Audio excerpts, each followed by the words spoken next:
สบายดีสำหรับมื้อนี้ข้าพเจ้าจะมาแนะนำวิธีเสาะหาข้อมูลการตัดต่อวิดีโอลงและการนำเอาวิดีโอลง YouTube สำหรับหัวข้อของข้าพเจ้าแม่นการอ่านแผนที่ดาวซึ่งจะมีวิธีแนวใดนั้นเฮาไปติดตามนำกันเลยก่อนอื่นที่เฮาจะเสาะหาข้อมูลของข้าพเจ้าเองข้าพเจ้าจะใช้ Google TrueMath แล้วก็KineMaster เนาะก่อนอื่นเราจะมาเสาะข้อมูลในหัวข้อของข้าพเจ้าการอ่าน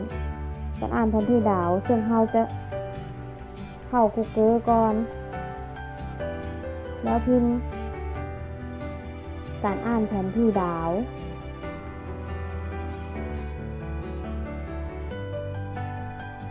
แผนที่ดาว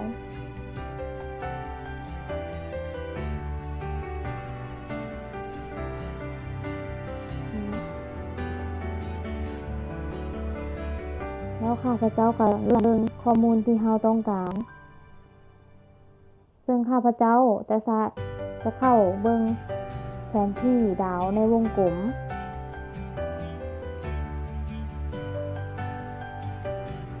แล้วเราอ่านเบิ่งข้อมูลว่ามันเข้ากับหัวข้อของเราบ่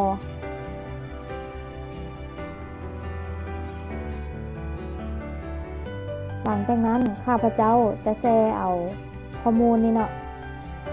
เพื่อไปเข้าอยู่ใน Facebook ของข้าพเจ้าเอง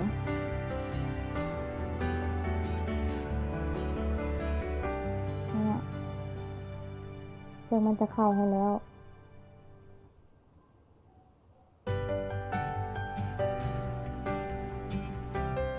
มันก็เข้ามาแบบนี้ถ้าเราอยากได้โฮมเราก็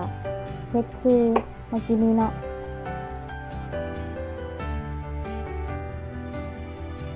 ข้าพเจ้าจะคลิกใส่บนโฮม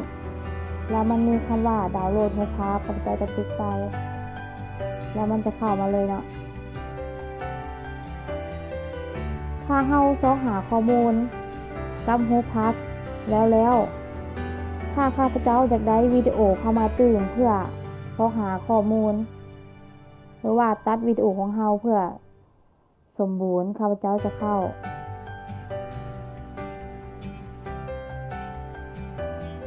TrueMath เนาะ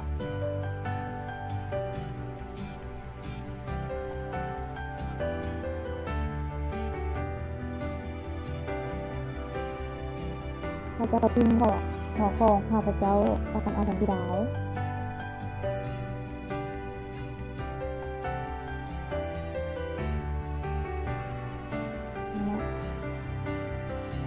ถ้าเลือกว่าวิดีโอจะได้ถ้าต้องการจะได้วิดีโอตรงนี้เนี่ยเราก็คลิกเข้าไปเบิ่งแล้วเราก็ถ้าเราอยากได้ลิงก์เราอยากได้วิดีโอตัวนี้เราสามารถดาวน์โหลดตัวบอลมีลูกศรทั้งลุ่มข้างบนขวาเนาะมันก็มาบอกแล้วให้เลือกขนาดซึ่งข้าพเจ้าจะเลือกเอา192นี่เนาะแล้วมาลองดาวน์โหลดซึ่งมันจะดาวน์โหลดให้สำเร็จแล้วนั้นหลังจากนั้นเมื่อเราต้องหาข้อมูลแล้วดาวน์โหลดวิดีโอสำเร็จแล้วเราจะมาตัดต่อวิดีโอซึ่งเราจะเข้า KineMaster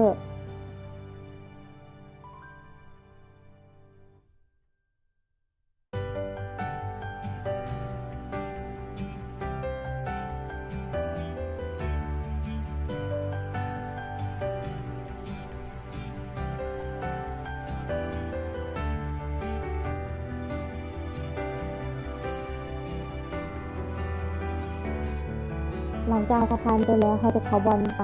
ลางมันมีใบบวกเนาะแล้วจะมีขนาดให้เขาเลือกซึ่งข้าพเจ้าจะเลือก16.9นี่ถ้าเขาต้องการอยากเอารูปที่เขาเซฟไว้แบบเมื่อกี้นี้เนาะข้อมูลที่เขาไว้ข้าพเจ้าจะเข้ามีเดีย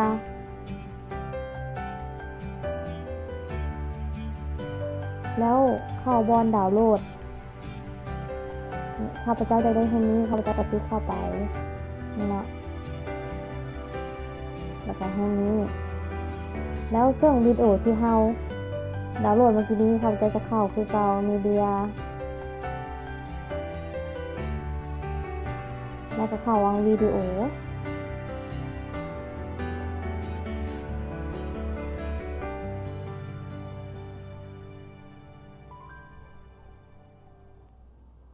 ดูเนาะ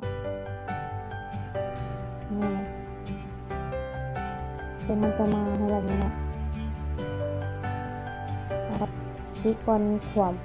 ทางเชิงขวามือ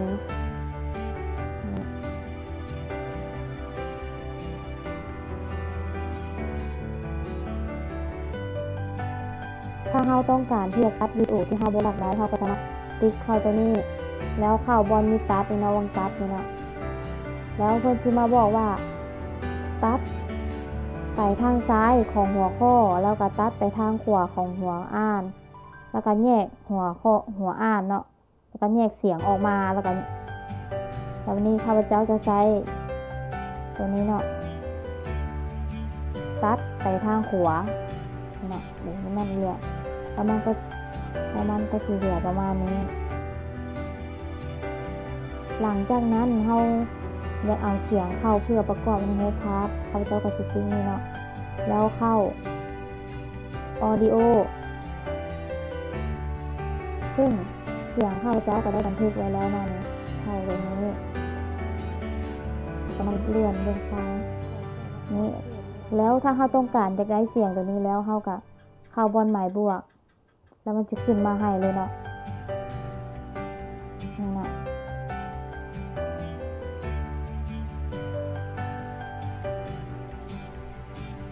เมื่อข้าพเจ้าจะได้หน้าปุ๊บเขาจะเข้ามีเดีย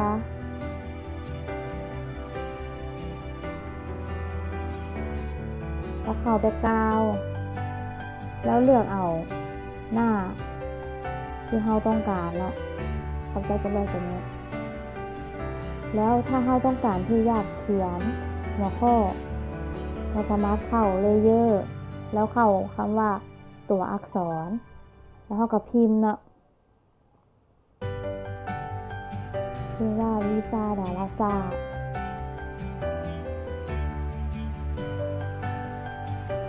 เราก็เข้ามาตกลงแล้วก็ให้ขยายตัวอักษรเขา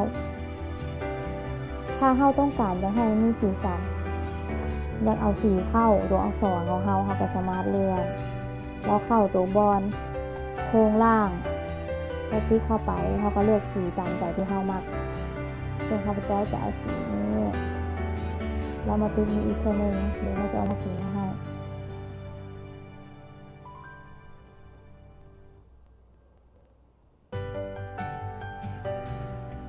เมื่อเราตัดต่อวิดีโอสำเร็จแล้วเราก็สามารถเลื่อนเบิ่งวิดีโอที่เราตัดเนาะมันก็จะประมาณนี้พอเรานั้นแล้วเราก็สามารถดาวน์โหลดหรือว่าบันทึกวิดีโอนี้ไว้เพื่อเข้าไปในเครื่องของเราก็สามารถเข้าไปบนมี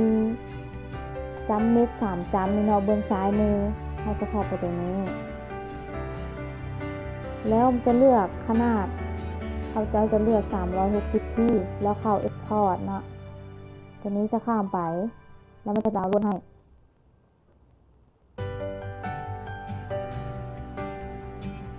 คือมันจะมีไฟล์เนาะเมื่อเราดาวน์โหลดสำเร็จแล้วเราก็เอาไปอัพลง YouTube ได้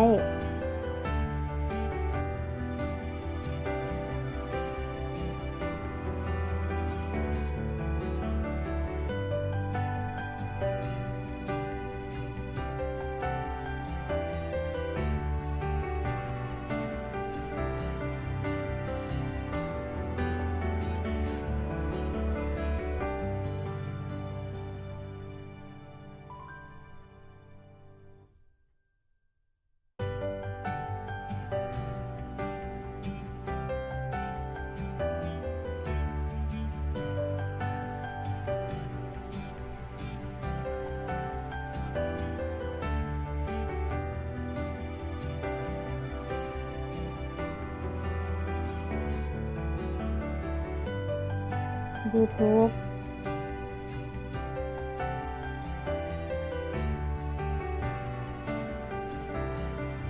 เมื่อเราต้องการจะอัพลง YouTube เราก็จะเข้าบอนนั่น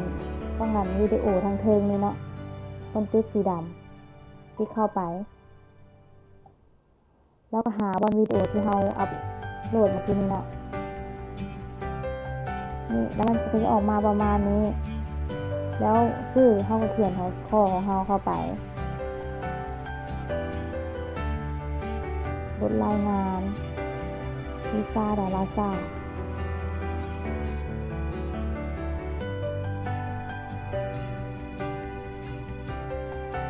แล้วนี่ทางกองเบื้องลุ่มมันจะมีคำว่าอธิบายก็คือเนื้อในที่เฮาเว้าในวิดีโอนี่เนาะซึ่งข้าพเจ้าก็ได้พิมพ์ไว้อยู่ใน Facebook ส่วนตัวของข้าพเจ้าแล้วข้าพเจ้าจะมาคัดลอกมาเพื่อมาวางใส่แล้วข้าพเจ้าจะออกไปนี่เนาะแล้วเข้า Messenger แล้วเลื่อนหาที่บนข้าพเจ้าพิมพ์ไว้นี่เนาะแล้วข้าพเจ้าก็เน้นบนตัวสื่อแล้วมันมีคำว่าบันทึกรูปใน Facebook แล้วก็คัดลอกซึ่งข้าพเจ้าจะเลือกว่าคัดลอกแล้วมาวางบน YouTube คำว่าอธิบายนะแล้วก็ข้าพเจ้าจะเน้นใช่แล้วก็มันจะมีคำว่าวางข้าพเจ้าจะวางแล้วมันจะออกมาประมาณนี้เนาะหลังจากนั้นข้าพเจ้าจะคัดลอกลิงก์เข้ามาเพื่อใส่ให้ข้อมูลมาเนาะว่าเราไปซอกข้อมูลมาจากลิงก์ใดแล้วข้าพเจ้าก็จะได้แชร์ไว้ใน Facebook แล้วก็เฮ็ดแบบคือเก่าแบบเอาเนื้อในมาใส่เนาะ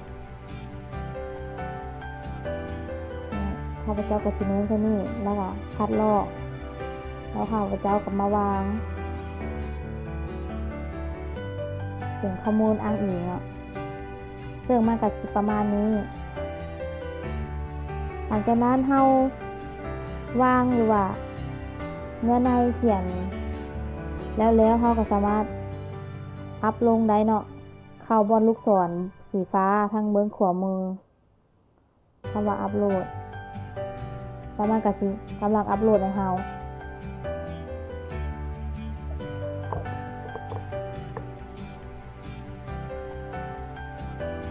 ซึ่งเน็ตมันก็จะช้าหน่อยนึงเนาะ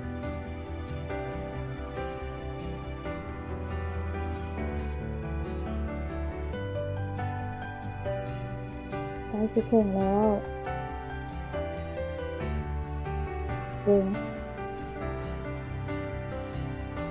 แล้วมันก็จะมามีประมาณนี้เนาะ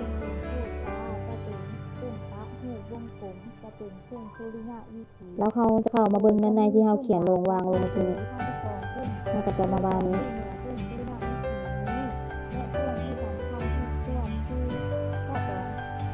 ขอขอบใจทุกท่าน